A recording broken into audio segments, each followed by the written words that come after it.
All right, okay, so I'm going to call up our next investigator. Our next investigator is Justin. Justin recently moved to Vancouver from Kingston, Ontario, where he completed his Bachelor of Science in Life Sciences and BA in Psychology at Queen's University. He currently works full-time as the Development Coordinator for Community, BC's Queer Resource Centre, while also volunteering with the Health Initiative for Men as a facilitator for Connect with Him. He is passionate about statistics, mental health, and disability. His previous research areas include LGBTQ long-distance relationships, chronic pain, and vulvodynia and effects of social media on optimism and mental health.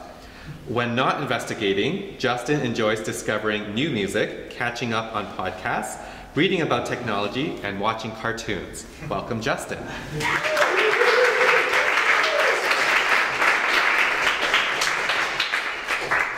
So I'm going to stand on the X because I was told I would disappear if I didn't stand here.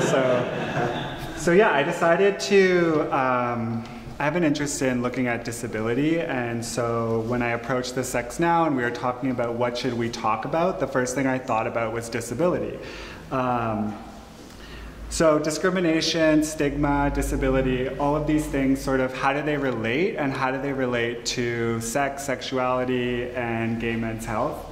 Well, first of all, there are a couple common myths about disability that have sort of permeated the culture and lead to a lot of stigma and discrimination around disability, which I'll be addressing later when it comes to health outcomes. One of those myths is about asexuality, so that people who have disabilities or persons with disabilities are assumed to be asexual or not have sexual lives, which is simply not true. The second is bodily perfection. So this is especially relevant in the queer or gay community because I think as men we think that there is this perfect cultural ideal body that absolutely everyone can strive for, and that is a really hard thing to live up to if you're a person with a disability. This is an image that I really like because it's taking the classic image of disability, which is a person in a wheelchair, and turning it into something active. So some students came up with this image, and you can see that the person in the wheelchair is like being active, so they're not just static.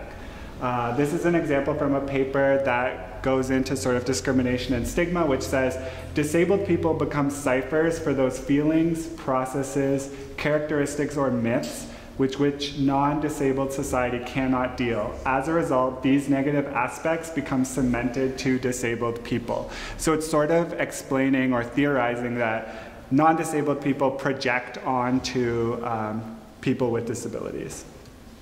How does this relate to Sex Now? Well, in fact, only one of the 82 questions on the survey directly asked about disability or persons with disability, and that was question number 59, which said, have you ever experienced discrimination while using online dating sites or mobile location apps for any of the following reasons? And one of the reasons was disability. So it gave people the option to say, yes, I have experienced discrimination based on disability when trying to date or hook up online. Why is this a problem, or why do I think it's a problem? It's because 1 in 7 Canadians actually have a disability, which is approximately 14.3%. And that was from Statistics Canada in 2006. And one thing we know, which was even news to me, is that persons with disabilities are actually the largest minority group in the whole world. So approximately 60 million people in North America are people with disabilities, and that group is one of the only minority groups of which anyone can become a member at any time in their lives. And as we age, you're more likely to fall into that category.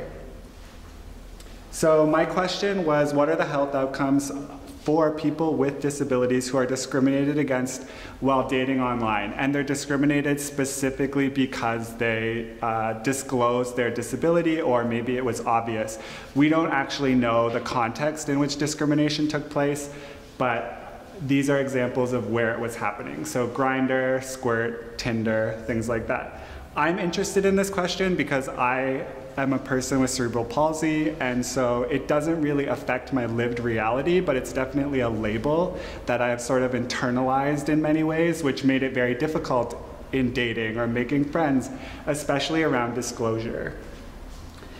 So when you ask people who have disability what is their relationship to the internet compared to people who may be able-bodied or not experiencing disability, you actually see that in the categories of quality of life, persons with disabilities, this was not Sex Now, by the way, they rate 50% rated that the internet sort of increased their quality of life. So access to the internet, access to these apps, access to online dating is actually really important to improving the quality of life for persons with disabilities. So if you're experiencing discrimination or something that may be isolating you or leading you away from these things, you're less likely to feel connected to the world or be better informed or reaching out to people with similar interests.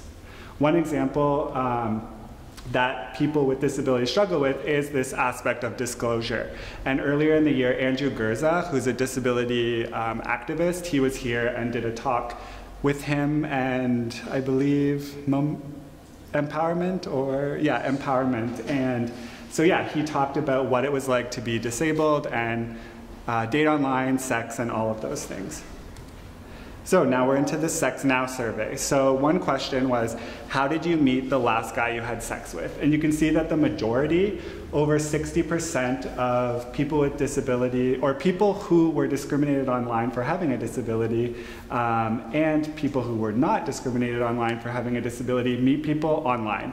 So internet hookups or mobile apps.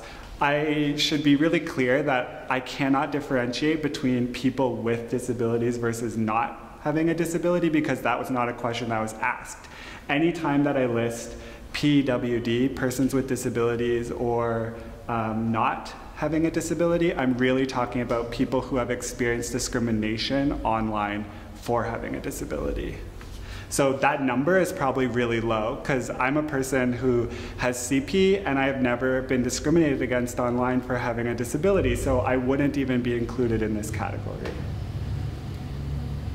This is a question that asks about satisfaction. It's a lot to take in, but essentially this side is people who are discriminated against for having a disability, and the other side is everybody else. You can kind of see that no one is that satisfied with meeting guys like anywhere. So it's really interesting, but one of the things that I wanted you to take away is that people who were not discriminated against for having a disability, the trend is that they're more satisfied meeting people, like more people are satisfied than unsatisfied.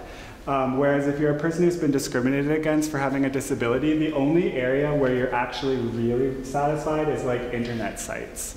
So I think the internet is a very safe place if you're a person with a disability to disclose and not feel like you have to have face-to-face rejection or what else might happen.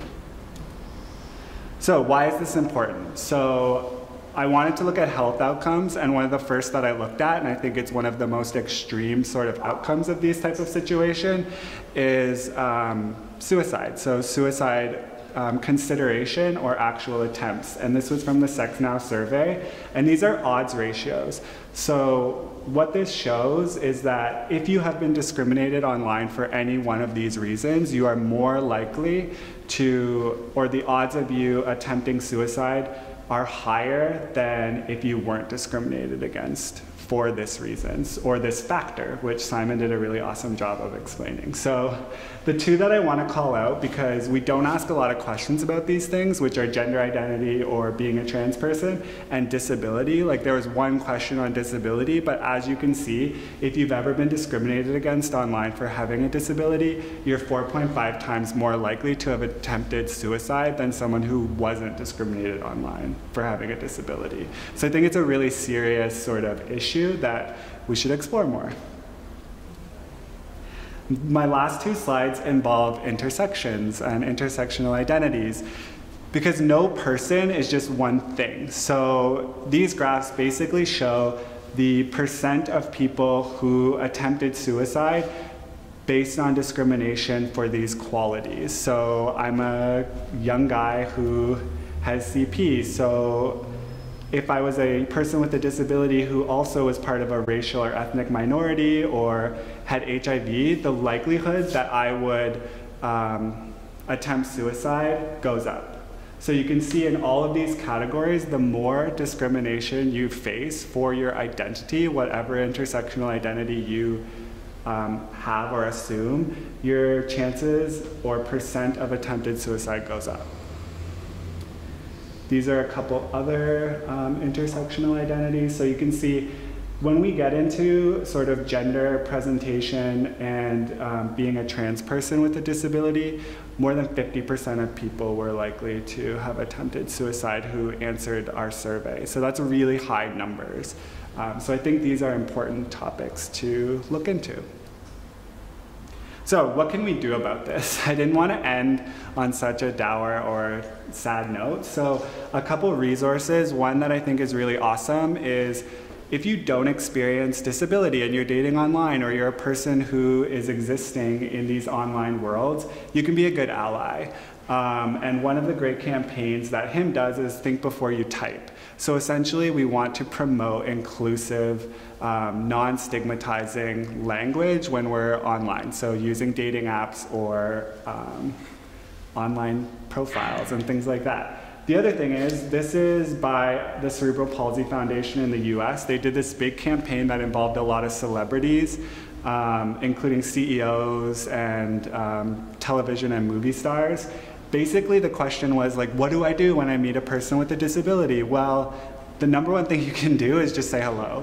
Like, it's the easiest thing you can possibly do. And yeah, so they wanted to promote that. And so if you can take one thing away from this, when you see a person with a disability or someone who's experiencing something that is different from your life experience, what you have in common, you don't know. So the best thing you can do is just say hello. And that's for all of us, really.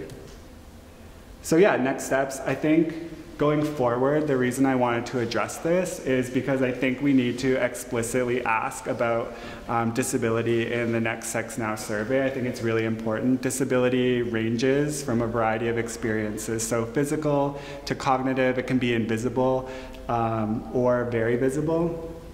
And that can change depending on environments. I think there's a lot of environments where I pass as not having a disability, and maybe friends of mine are surprised, and they have been when I've brought it up, even knowing them for years.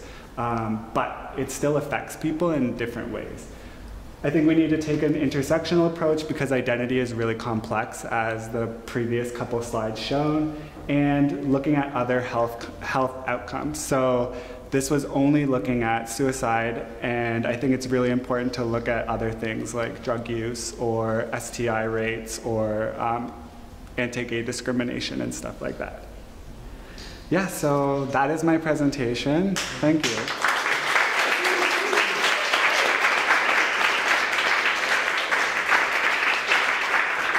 Fun fact, today is actually International Accessibility Awareness Day. So if you log into your favorite app store, they're going to have a selection of apps, and you can see if yours are actually accessible.